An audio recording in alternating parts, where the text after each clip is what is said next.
मंगलौर के चेयरमैन पद के उम्मीदवार चौधरी इस्लाम और उनके साथ भरे गए दोनों पर्चों को निर्वाचन अधिकारी द्वारा निरस्त किए जाने के बाद कांग्रेस कार्यकर्ताओं में भारी रोष है।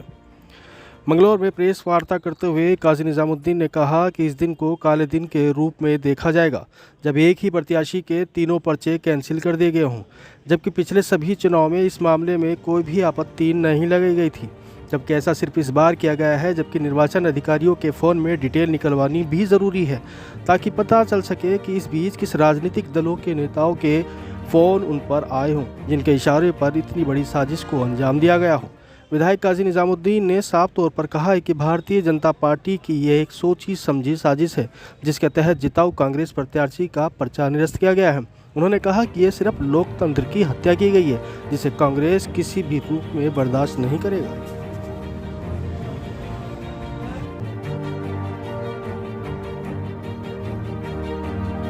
आज लोकतंत्र के लिए बिल्कुल काला दिन है और चौधरी इस्लाम साहब जो मंगलौर के नगर पालिका अध्यक्ष पद के लिए कांग्रेस के प्रत्याशी बनाए गए थे, उन्होंने अपना कांग्रेस प्रत्याशी के रूप में नामांकन किया था। मैं आपको बता दूं कि चौधरी इस्लाम जी 2003 में मंगलौर नगर पालिका सभासद का चुनाव लड़ चुके थे। 2008 में 2003 में हारे थे। 2008 में नगर पालिका सभासद के लिए निर्विरोध निर्वाचित हुए थे और 2013 में फिर नगर पालिका अध्यक्ष पद के लिए निर्वाचित हुए थे और 2018 में हार गए थे। आज 4 चुनाव लड़ने के बाद आज फिर चौधरी साहब का नामांकन था और इत्तेफाक की बात यह है कि 2003 में भी इसी प्रकार की आपत्ति की गई चौधरी साहब के पर्चे पर। 2013 में की, 2008 में की गई, 2013 में भी की गई और 2018 में भी की गई और चारों बार तथ्यों के आधार पर निर्वाचन अधिकारी ने उस आपत्ति को खारिज किया। आपत्ति क्या है कि चौधरी इस्लाम का नजूल जमीन पर कब्जा है। जो नजूल जमीन जिसका खसरा वगैरह जिसके नंबर आपत्तिकर्ता ने दिखाए हैं वो ये नजूल है जिसमें चौधरी इस्लाम हाउस टैक्स की रसीद है, जिसमें चौधरी इस्लाम का नाम कहीं से कहीं तक नहीं है।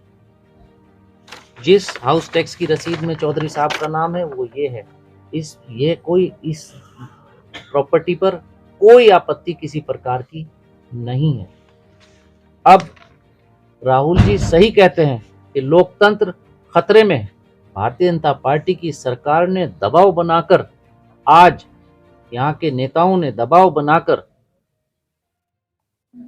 कल से दबाव बना रखा था और वो कभी निर्वाचन अधिकारी उसको निस्तारित करने के बात करने लगते थे और कभी वो कहते थे रुक जाइए, कभी वो कहने लगते थे। तो अब हमारे लोग भी वहाँ पर थे, वकील साहिबान थे।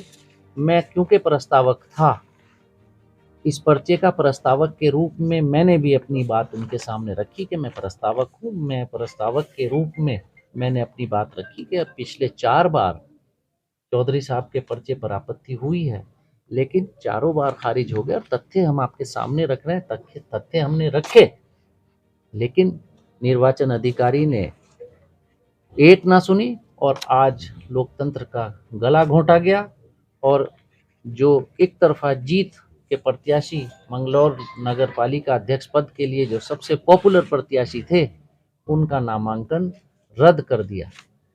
यही बात खत्म नहीं होती। भारतीय जनता पार्टी और भारतीय जनता पार्टी के लोग 2027 के विधानसभा चुनाव के बाद इतने दहशत में और इतने डरे हुए हैं कि उनकी लड़ने की एक क्षमता जो है वो बिल्कुल खत्म हो गई। वो चुनाव लड़ने में, लोकतंत्र में विश्वास नहीं रखते और ये कहना अतिशयोक्ति नहीं होगी कि एक तरीके से उन्होंने चूड़ियां पहन ली हैं। और चूड़ियां पहनने से मेरा तात्पर्य चौधरी साहब का कांग्रेस प्रत्याशी का नामांकन रद्द करना और जोर जबरदस्ती के साथ नामांकन रद्द करवाना, ये उसी चूड़ी पहनने का सबूत भी है।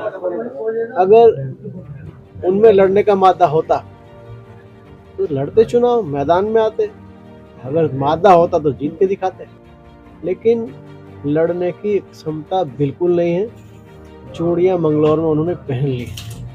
तो भाई साहब ने भी कहा ये डर अच्छा है, और इतना डर, इतना भय भाजपा के लोगों में होना चाहिए।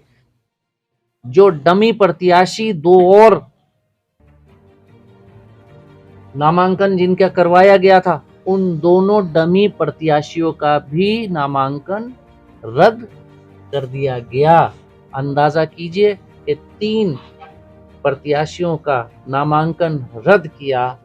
जोर जबरदस्ती की बात है और कोई बात नहीं। मैं एक बात जरूर कहूंगा कि आज जो निर्वाचन अधिकारी यहाँ हैं, उनके मोबाइल की कॉल डिटेल भी देखी जानी चाहिए कि किस किस राजनीतिक व्यक्ति ने आज उनसे फ़ोन पर बात की, कल से रात से कौन कौन उनसे फ़ोन पर बात कर रहा था।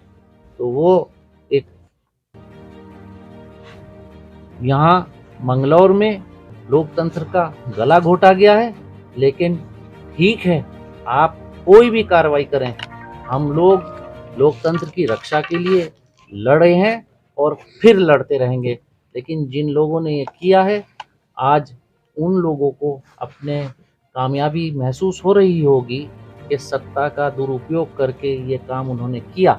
लेकिन मंगलौर की जनता मुंहतोड़ जवाब देगी और लगातार हम लोग लोकतंत्र की रक्षा के लिए लड़ते रहेंगे। और कांग्रेस पार्टी लोकतंत्र के लिए और संविधान की रक्षा के लिए पहले से मैदान में है। अब फिर हमें और मुस्तैदी और शक्ति के साथ मैदान में रहना पड़ेगा।